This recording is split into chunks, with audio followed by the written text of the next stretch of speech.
Hi everyone, I'm Scott Hope. Welcome to highlights of our coverage of the Mecum Monterey auction from the Monte Golf Course.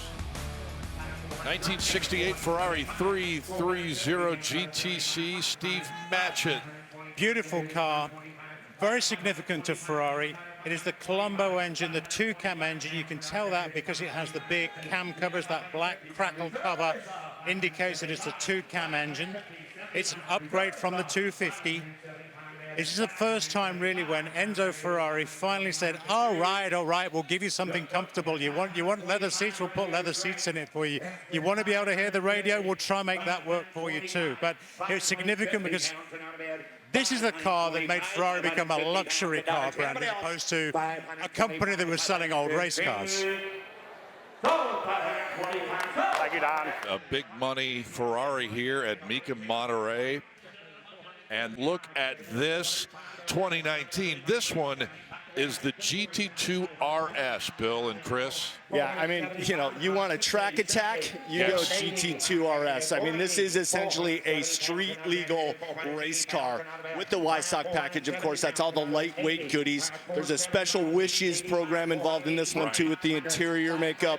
I mean, this car just looks like it's going 150 when it's standing still. I believe the top speed is somewhere in the neighborhood of 211.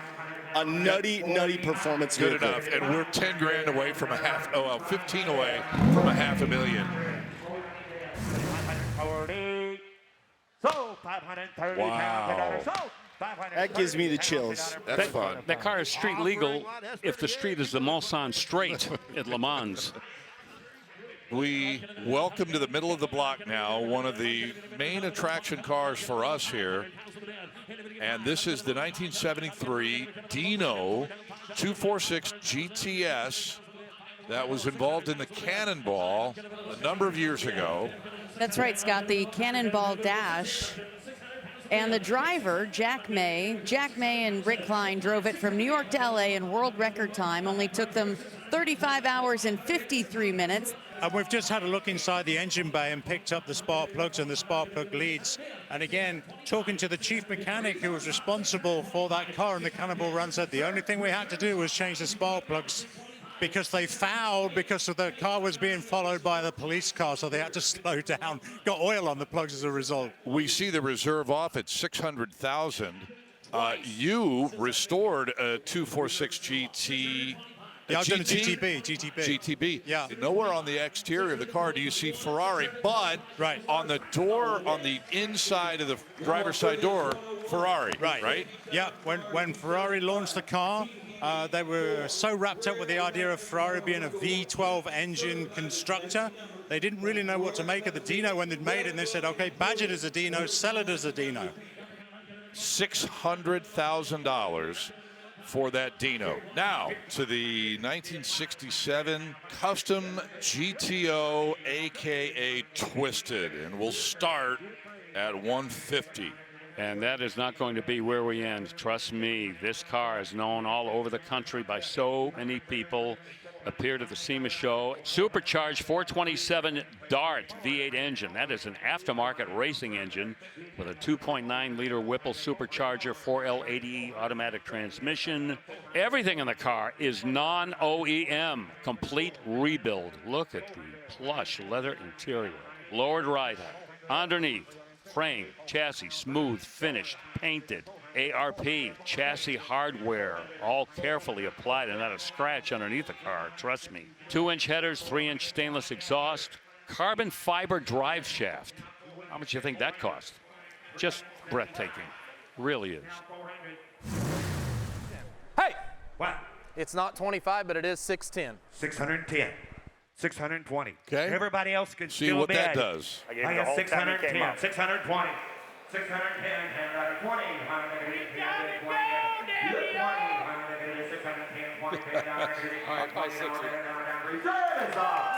There we go.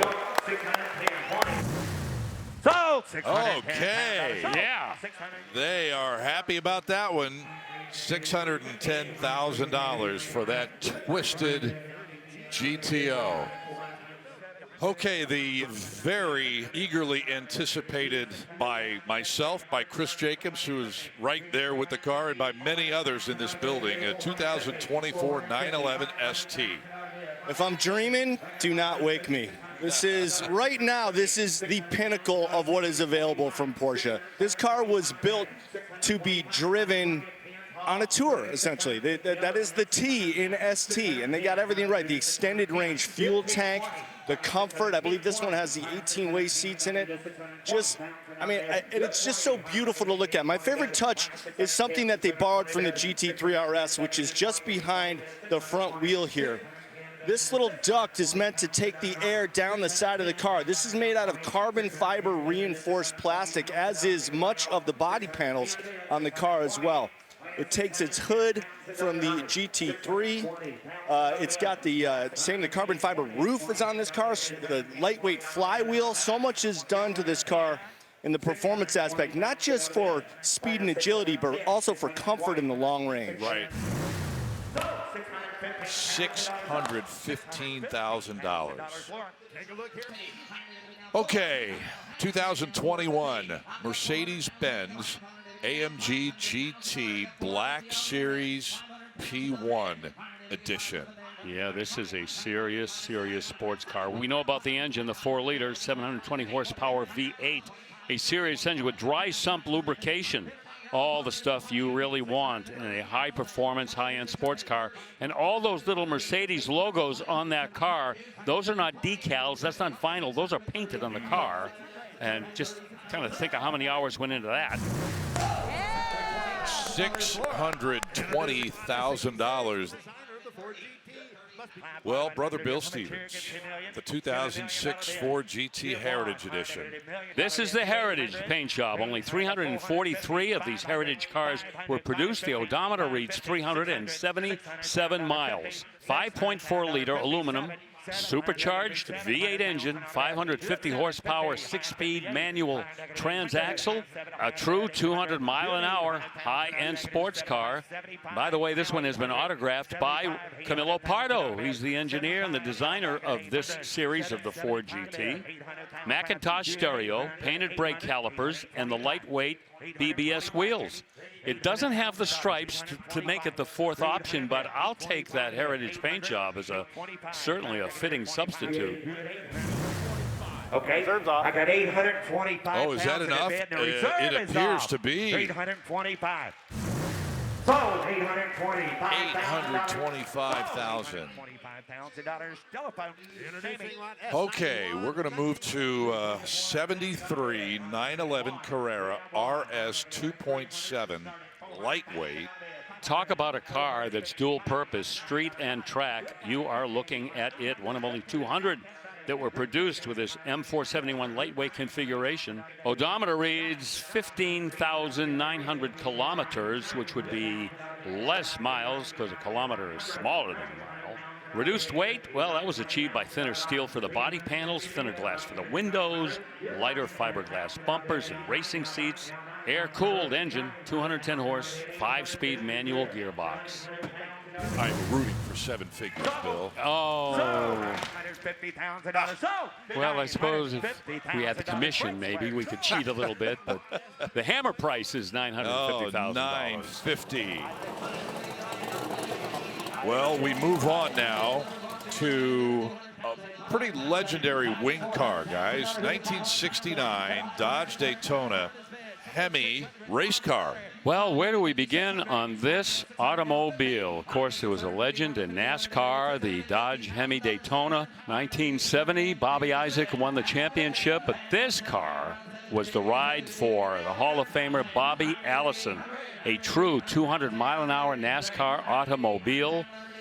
This was a car that Richard Petty wanted to race in, and Plymouth said, oh, no, you're a Plymouth guy, and so he went over and drove for Ford for 1 year, and then they built the Superbird. That wooed Petty back into the fold, and boy, the rest, as they say, is history.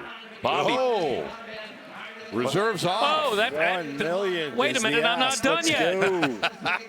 Go, Bill, go. Oh, man. I love Take it. us, there we go. Take us to 7 figures, Bill. Oh, man, we are there. Sold Sold $1,200,000. 1.2 million. Telephone. Up next on S121. 1932 Duesenberg Model J, sweet panel dual cowl fate. 420 cubic inch inline 8-cylinder, that famous Duesenberg straight 8 with 265 horsepower. During the restoration, they've used so many original parts and original date parts, but look at this, Bill. It has a modern Tremec 6-speed manual transmission. I almost didn't want to say that because it kind of breaks the spell a little bit. If you're in the market for a doozy, that one's for sale. Oh my goodness. Well, you can welcome that Duesenberg to the $1 million club. Ladies and gentlemen, a big round of applause. Sold $1,200,000. And there it is. Sold $1,200,000. million. Now I'll bring S48.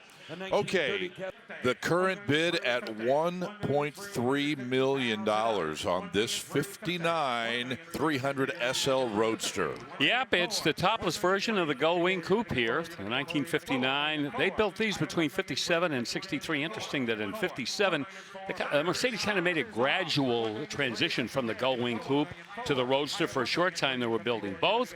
Has that 3-liter inline 6, and this one 4-speed manual with the independent suspension and all of the other extras that these cars are famous for. So There it is, $1.35 million. Sold. Now I'll bring S73. Folks, we just sold a car for over $1 million. Now to the 1957 Mercedes-Benz 300 SL Gullwing. Production was winding down on the Gullwing in 1957. This is a very late production example. 1,400 300 SL Gullwings were built between 1954 and 1957. Rudge-style wheels, that's a very expensive item right there. If you're restoring your Mercedes, to find a set and to have them restored and mounted.